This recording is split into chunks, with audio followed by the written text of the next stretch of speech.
यहाँ पे क्या बोल रहा है, किसी गोले और लंबवृत्तीय बेलन का आयतन समान है। गोला हो गया और लंबवृत्तीय बेलन हो गया, जिसकी आयतन क्या है, समान है। गोला और बेलन की त्रिज्या क्रमशः 21 सेंटीमीटर और 14 सेंटीमीटर है।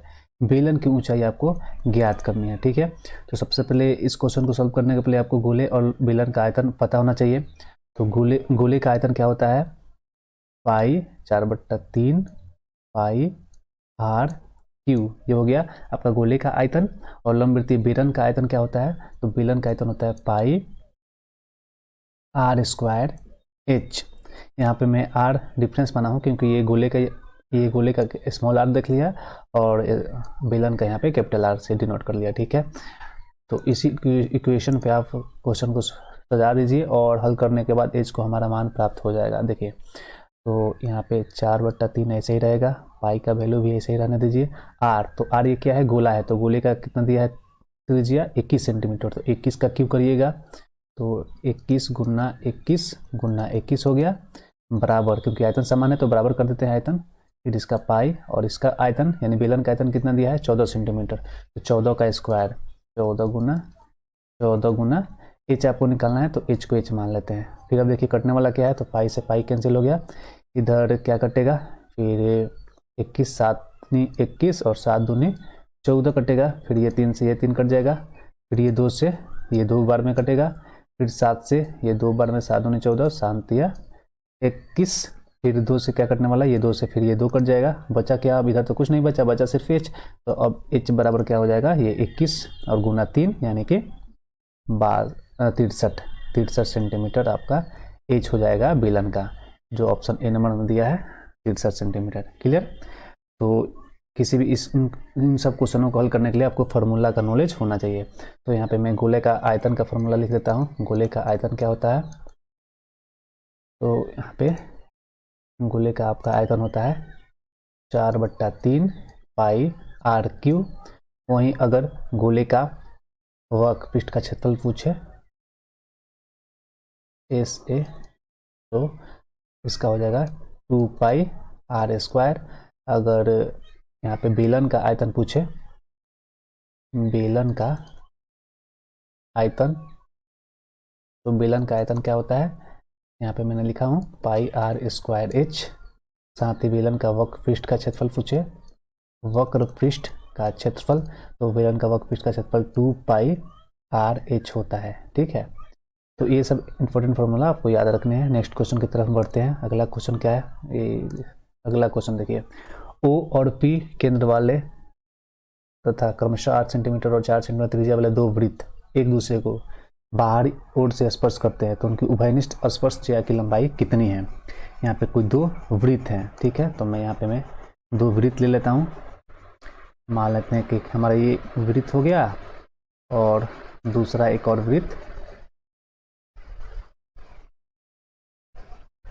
सॉरी यहाँ पे दूसरा एक और वृत्त यहाँ से ये हो गया। ठीक है, और ये दोनों जो हैं बाहरी ओर से स्पर्श करते हैं। कैसे, तो बाहरी ओर से स्पर्श करते हैं। देखिए ये ऐसे स्पर्श करते हैं। तो बस अब पूछ रहा है क्वेश्चन क्या, तो इन्हीं को लंबाई जो बाहर की तरफ से स्पर्श कर रहे हैं उसकी लंबाई पूछ रहा है। तो मान लेते हैं कि ये कोई पॉइंट यहाँ पे ए हो गया और यहाँ पे ये कोई पॉइंट बी हो गया।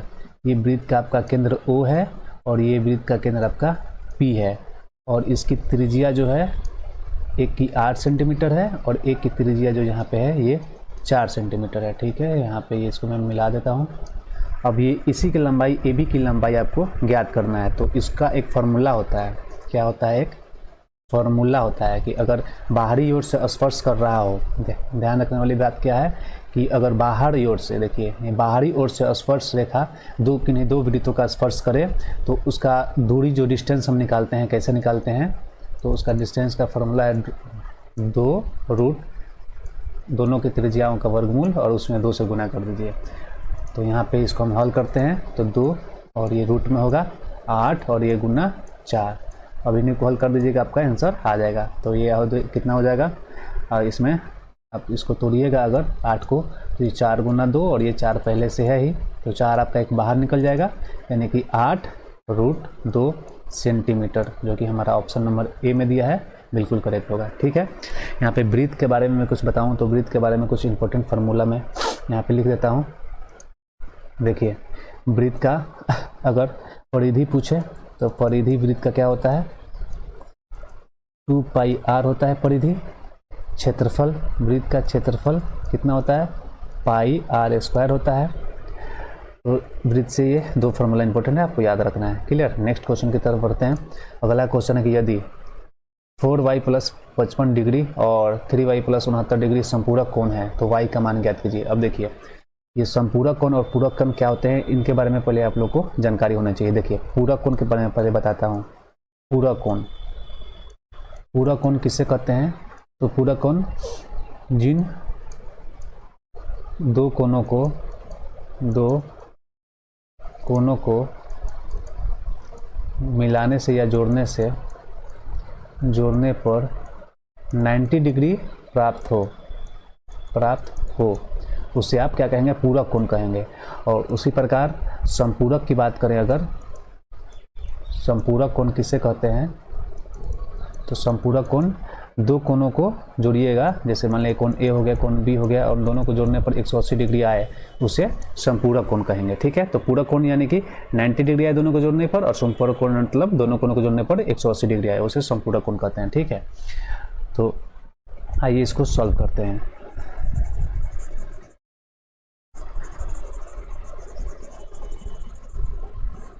तो यहाँ पे संपूरक कोण ही पूछ रहा है, तो संपूरक कोण करने के लिए क्या करिएगा, आप दोनों को जोड़ दीजिए कोनों को। तो यहाँ पे क्या क्या दिया हम लोग के पास, यहाँ पे हम लोग के पास दिया है, एक दिया है 4y + 55 डिग्री और एक दिया है 3y + 69 डिग्री, और इनको इक्वल कर दीजिए 180 के। तो ये 4y + 3y 7y हो गया, और ये प्लस 9 5 4 और 9 5 14 और 6 5 11 1 12, 124 डिग्री, और ये 180 डिग्री है। 7y = 180 - 124 डिग्री कितना आएगा, 6 5 56, 7y, इसलिए y बराबर आपका 7 है 56 आ जाएगा। ऑप्शन नंबर डी बिल्कुल सही होगा। क्लियर। नेक्स्ट क्वेश्चन की तरफ बढ़ते हैं। तो अगला क्वेश्चन है कि एक धनराशि 3 साल का 5% ब्याज दर से चक्रवृद्धि ब्याज और साधारण ब्याज में अंतर 732 रुपये है। ये क्वेश्चन देखिए बहुत इंपॉर्टेंट है, अक्सर एग्जाम में पूछता है, और ये 3 साल का है तो ये खास पर इंपॉर्टेंट है, क्योंकि अधिकतर एग्जाम में तो नॉर्मली 2 साल का लिए पूछ देता है, लेकिन यहाँ पे 3 साल के लिए, तो मैं 3 साल के लिए अब बता देता हूँ। पहले बेसिक से समझ लेते हैं, उसके बाद इस एक का एक फार्मूला होता है जो कि आप याद कर लीजिएगा तो आसानी से बन जाएगा। देखिए, इसमें अगर कुछ दिया नहीं है तो इसमें आप मान सकते हैं, कुछ भी मान सकते हैं। मान लेते हैं धनराशि याद करते हैं, तो धनराशि मान लेते हैं कि अगर 8000 रुपया होगा। ठीक है, हम वैसे ही चीज़ों को मानते हैं जो आसानी से आपका कट जाए। तो अगर धनराशि 8000 है तो 5% की ब्याज की दर से कितना हो जाएगा, तो 5% का मतलब कितना होगा, 1/20 होगा। इसको काटिएगा तो कितना होगा, 400 रुपया हो जाएगा। ठीक है, फिर 3 साल का है चूँकि, तो 3 बार तक हम करते रहेंगे। इसको काटिएगा कितना हो जाएगा, 20 बार हो जाएगा। फिर एक बार और करेंगे, इसको काटिएगा कितना हो जाएगा, 1 हो जाएगा।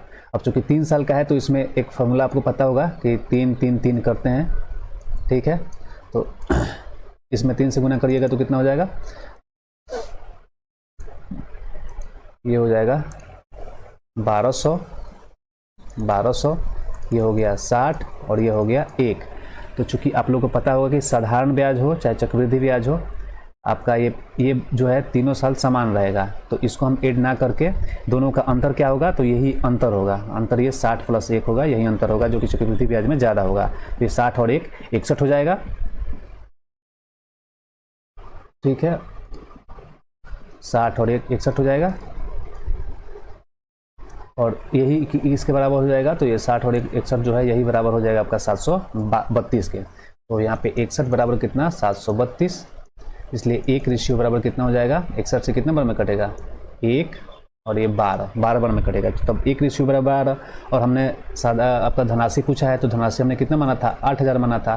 तो बस अब 12 में 8000 से गुना कर देते हैं, कितना हो जाएगा, 12 × 8 = 96,000 आपका करेक्ट आंसर हो जाएगा, जो कि ऑप्शन नंबर डी में। ठीक है, तो ये तो हो गया बेसिक तरीका से करेंगे। अब आइए इसका फार्मूला एक होता है, उस फार्मूला पे हम करके देखते हैं। ठीक है, इसको मैं पहले मिटा देता हूँ।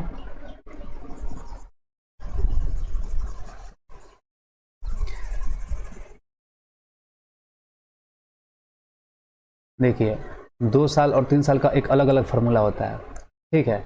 तो देखिए अगर यहाँ पे 3 साल के, तो मैं पहले 3 साल का बता देता हूँ। तो अगर धनराशि आपको निकालना है तो अंतर जो भी हो, डिफरेंस जो भी हो, यानी कि अंतर साधारण ब्याज और चक्रवृद्धि ब्याज का अंतर गुना 100 बट्टा रेट आपका 5 दिया है, तो हम आर यहाँ मान लेते हैं रेट इसका स्क्वायर और फिर गुना 100 बट्टा, ये 3 साल का है तो 300 प्लस आर। ये तो हो गया आपका 3 साल के लिए। 3 साल का निकालना हो अगर, तो इस फार्मूला की मदद से आप निकाल सकते हैं। वहीं अगर 2 साल के लिए पूछे तो 2 साल का फार्मूला होता है मूलधन बराबर अंतर गुना 100 बट्टा आर का स्क्वायर। बस अब इसके आगे आपको कुछ नहीं करना है। 3 साल रहता तो आगे वो 100 बट्टा 300 आर होता, लेकिन इसमें ये बस इतने पर बन जाएगा, ठीक है। तो इसी फार्मूले पर आप इसको सजा के आराम से बना सकते हैं, ठीक है। तो देखिए इसमें मैं बना के एक बार देख लेता हूँ कि हमारा आंसर सही आता है कि नहीं आता है।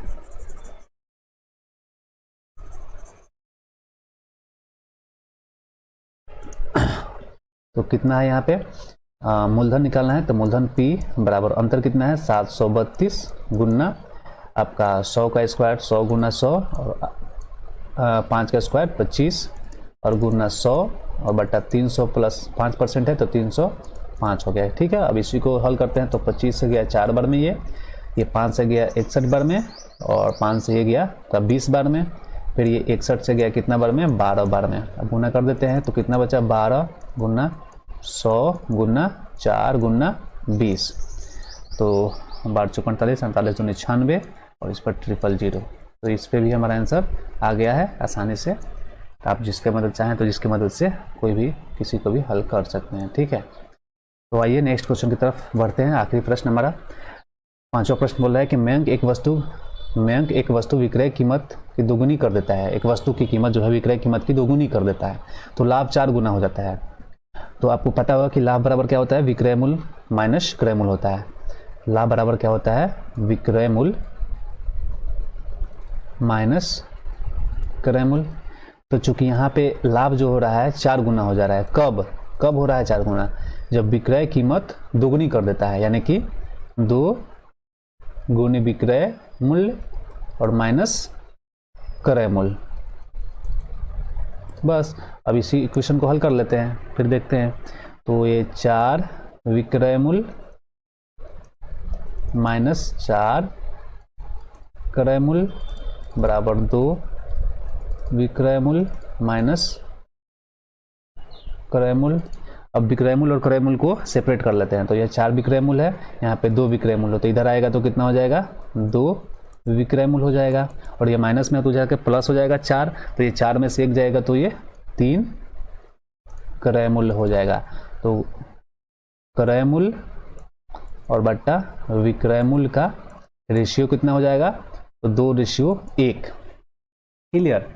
तो क्या पूछ रहा है, तो मूल लाभ प्रतिशत ज्ञात कीजिए, मूल लाभ प्रतिशत ज्ञात कीजिए। एक मिनट इसको और एक बार देख लेते हैं। हमें एक वस्तु विक्रय कीमत की दोगुनी कर देता है, विक्रय कीमत को दोगुनी कर देता है तो लाभ 4 गुना हो जाता है।